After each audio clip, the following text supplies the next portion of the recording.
LeetCode problem number 23, merge k sorted lists.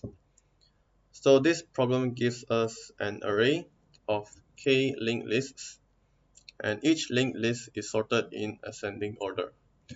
And our job is to merge all the linked lists into one sorted linked list and return it.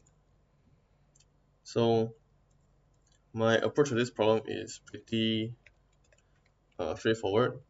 Actually, this problem, even though it's labeled hard, I actually think it's quite easy. So what I did was I have a list here.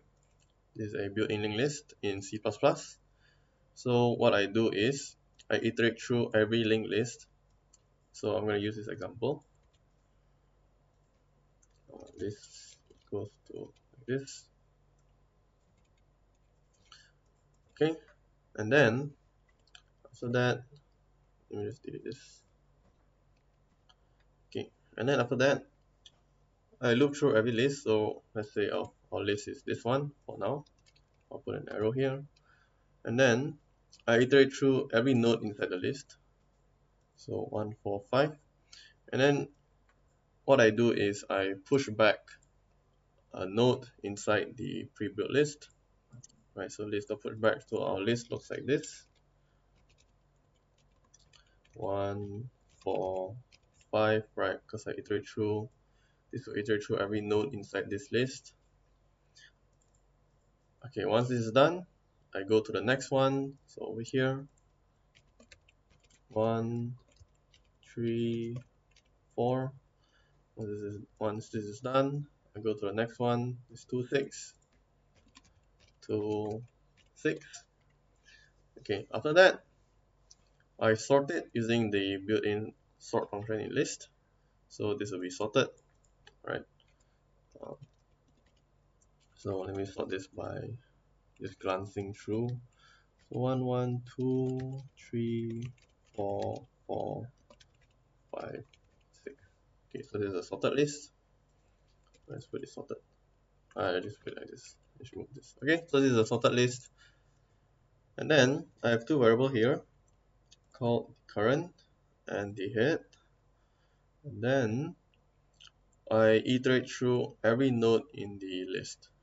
Right, because as you see, there's an iteration starting from the beginning of the list, iterating through the end of the list.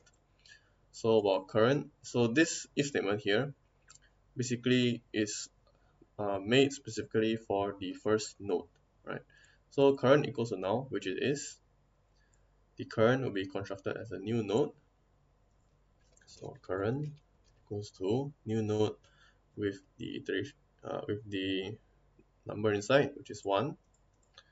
So 1. And then our head is equals to current. So this head is what we are actually going to return.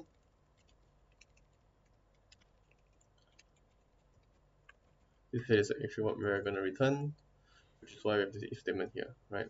After that, current will never be null, and then we only be triggering this else statement, right? So when we iterate through the next one, current next equals to a new node equals to 2, and then current equals to current next, right? And then this is 1, right? Because the next one.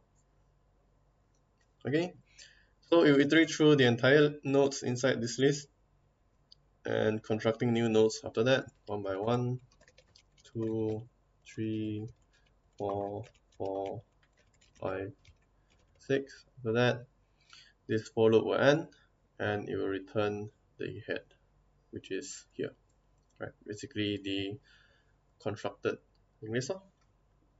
Okay, pretty simple, pretty straightforward. That's all I have to show. Thanks.